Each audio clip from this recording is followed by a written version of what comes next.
Welcome back to Solutions for Financial Independence. Joining me now, Keith Dumas from Beacon Wealth Management. How are you doing, Keith? Great, Nikki. How are you today? Doing really well, thank you. This week we have a question from Barbara in Fairmont. She says, I have some extra money that I would like to put somewhere in case of an emergency in the future. Where is the best place to put it? Yeah, and Barbara, the first thing I'm going to say is that when I'm faced with this type of questions, I'm going to come right back at you with some questions. And the first question I'm going to ask you is really, what is the purpose of this money? And because we have to define that purpose up front to make sure, and you kind of did that through the answering of the asking of the question as to an emergency reserve and has some access to it. If you want access to it, you know, obviously you got to put it somewhere where there's not any penalties, and you got to be very aware of that, because with the low interest rates today, you have to be aware of what you might put something into, whether it's even a CD or a short-term treasury. To get it out early, if you have to have it right away, you would be penalties may apply to you.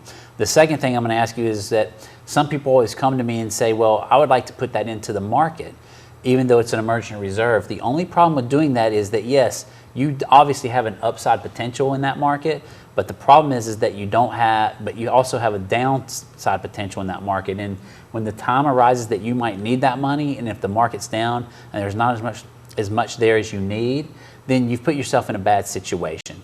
The third thing I'm going to ask is, well, how much do you think you need an emergency reserve?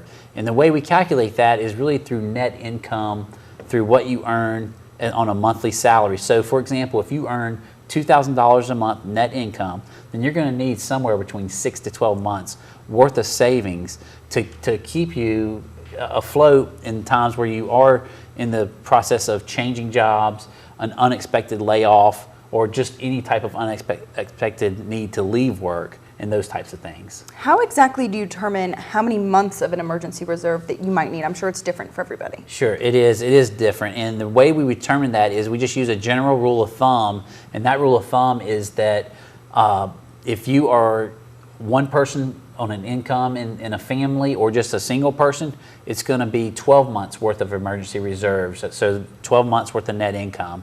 If you're a dual income family, then you have someone to fall back on if you were to lose a job or change jobs and need some emergency reserves to fall back on. You would only need 6 months at that time. But really, you just got to make a decision that you're comfortable with, not just you, but exactly how you would feel if that time comes and you didn't have the money there. You got to be comfortable, but I would definitely recommend a minimum of 6 months net income. All right, so it might seem like a simple question, but you definitely want to go through the steps to get there. Absolutely. All right, Absolutely. Thank you so much, Keith. Thank Folks, you. if you missed any of that, you can always find it online. Don't go anywhere. Much more for you after the break.